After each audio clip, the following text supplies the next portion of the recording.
अस्सलाम वालेकुम, welcome to my channel.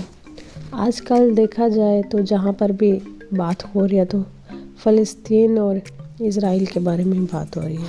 आधी दुनिया इज़राइल के साथ हो गई है और बाकी आधी फ़लस्तीन के साथ। और सबसे बड़ा काम जो लोगों ने किया है इज़राइली प्रोडक्ट का बाइकाट करने का। पहली बार देखा है कि मैकडॉनल्ड्स की ब्रांचें बंद हो रही हैं। इससे हम सबको ये समझने का मौका मिला कि कोई भी चीज़, कोई भी ब्रांड हमारी ज़रूरियत का हिस्सा नहीं है, हमारी ख्वाहिशात का हिस्सा है। अगर हम चाहें तो बहुत सारी चीज़ों का बाइकाट कर सकते हैं। और ख़ास करके जो इंपोर्ट होते हैं प्रोडक्ट, अगर आप उनका बाइकाट करें तो बहुत सारे डॉलर जो हर साल हमारे मुल्क से बाहर जाते हैं वो रुक जाएंगे। आप पाकिस्तानी प्रोडक्ट ख़रीदें, बेशक उनकी क्वालिटी इतनी अच्छी नहीं है, लेकिन आपके पैसे आपके मुल्क में ही इस्तेमाल होंगे, आपके लोगों पर ही इस्तेमाल होंगे, बाहर दूसरे मुल्क उनको इस्तेमाल नहीं करेंगे। ये बात मैंने सीखी थी 2012 में, जब यूनान में इन मुश्किल वक्त आया था इन लोगों पर और इनकी इकॉनमी गिर रही थी। तब गवर्नमेंट ने अपनी आवाम से मदद की अपील की थी और उनको बोला था कि बाहर की चीज़ें ख़रीदने की बजाय आप ग्रीस की प्रोडक्ट ख़रीदें। और तब से आज तक हर चीज़ के ऊपर जो ग्रीस का प्रोडक्ट होता है उसके ऊपर वाज़ेह लिखा होता है ताकि लोगों को पता हो और वो अपने मुल्क की चीज़ें ख़रीदें।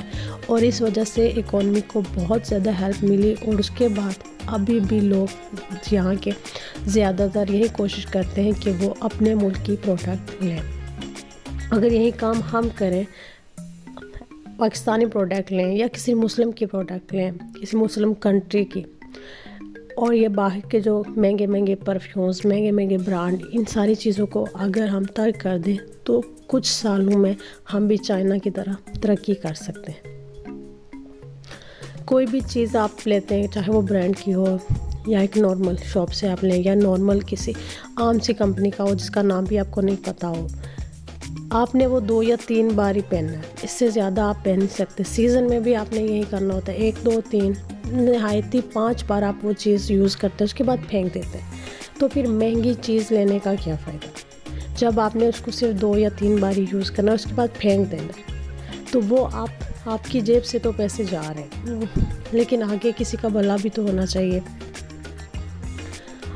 आप सिर्फ एक बार ये सोचें कि आपके दिए हुए पैसों से अगर किसी का घर में खाना पक रहा है, दिया किसी के घर में रोशनी हो रही है, तो उसका फ़ायदा। ये मैं अमीर गरीब की बात नहीं कर रही। अगर आपके पास ज़्यादा पैसे हैं, इसका मतलब ये नहीं कि आप वेस्ट करें। अगर अल्लाह ताला ने आपको ज़्यादा दिया है तो इसका मतलब आपको ज़्यादा दूसरों की हेल्प करनी चाहिए। एक आम आदमी के बारे में सोचना चाहिए। अगर हम नहीं सोचेंगे हमारे पाकिस्तानी बहन भाइयों के बारे में, तो बाहर से तो कोई नहीं आएगा सोचने के लिए। और ये हम सीख चुके हैं इतने सालों में कि बाहर से बचाने वाला कोई नहीं आएगा। अगर कोई कर्ज़ भी देगा तो हमारी बहुत सारी चीज़ें लेकर कर्ज़ देगा। तो जब तक हम एज़ कौम एक दूसरे के बारे में नहीं सोचेंगे, अपने बारे में नहीं सोचेंगे, तो हमें बचाने वाला कोई नहीं आएगा। तो अगली बार कोई भी महंगे ब्रांड से कोई भी चीज़ लेने से पहले एक बार ज़रूर सोचें कि इसमें पाकिस्तानी कौम का फ़ायदा है, पाकिस्तानी अवाम के बारे में भी सोचना है। और इंशाल्लाह पाकिस्तान भी तरक्की करेगा जब हम पाकिस्तानी कौम चाहेंगी